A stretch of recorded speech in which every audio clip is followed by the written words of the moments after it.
Alam nyo na, nag-press briefing kami kanina. Sa Malacanang, syempre, ang isa doon sa mga pinakamainit na issue yung pag-aakusa kay First Lady Liza Araneta Marcos. Kasi kung matatandaan natin, a certain John Santander ay nag-file ng letter of sentiment before the Independent Commission for Infrastructure. At nakalagay dun sa sulat na yon na dapat imbestigahan natin yung sinasabing posibleng koneksyon ni First Lady kay Maynard Ngu. Kung matatandaan natin si Maynard Ngu, yung special envoy of the President to China sa trade, investment, etc. na sinasabing bagman umano dito sa flood control project.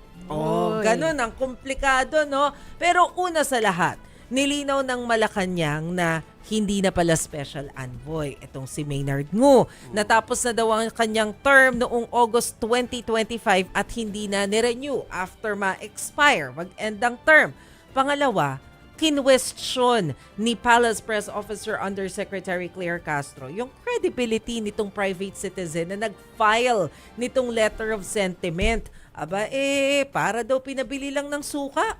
Pakinggan po natin yung sinabi ni Yuse Castro. Para siyang isang nuisance candidate na parang binigyan ng pera para bumili ng suka at isinabay ang pagbibigay ng letter of sentiment para dalhin sa ICI. Kung inyo makakahalubilo muli ang isang John Santander, maaari po ba niyong itanong sa kanya kung alam ba niya ang mandato ng ICI? Siya po ba'y may personal knowledge sa kanyang mga sinasabi? Dahil kung walang personal knowledge, ito ay magsisilbing hearsay evidence. Kasi, di ba, kung matatandaan natin, yung Malacanang yung nag-encourage sa mga tao na magsumbong sa Pangulo. Oo, kaya ang tanong dyan kasama ba hindi ba kasama ito sa mga ini-encourage ninyo na maimbestigahan? Pero ang sabi kasi dyan ni Yuse Castro, syempre, yung paghahain naman daw ng mga impormasyon at magsusumbong sa Pangulo, importante rin naman daw na may ebidensya. Ang problema daw dito, kahit lead wala. Pero syempre nandyan yung palaisipan, tanong kung tama nga ba na ibalik na natin yung death penalty dahil sa nakakabwisit na pagnanakaw na ginagawa mismo nitong mga opisyal ng gobyerno natin. Ito po ang sagot dyan ng Malacanang. Dapat pong aralin to dahil hindi lamang po ito bigla-biglang sinasabi na dapat nandiyan ang death penalty. Inaaral mabuti dahil po dapat malinis, mabuti, maging maayos. Itong tinatawag nating 5 pillars of criminal or justice system rather. 5 pillars of justice system.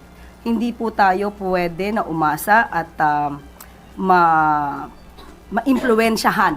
Dapat mawala sa impluwensya ng mga Pilipino yung mga nakaraang pangyayari kung saan may nag-admit na sila ay sanay gumawa ng intriga at magplanta ng ebidensya. Ayun. Mahirap ang death penalty. Ngayon, lalo na usong-uso yung mga siraan.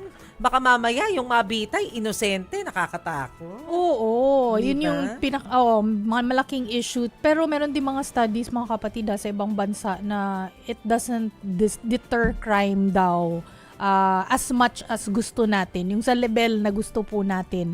So, very debatable yung death penalty. Tama naman si Auntie Claire, hindi basta-bastang sinasabi, death penalty, ibalik na natin yan. Kailangan pag-aralan.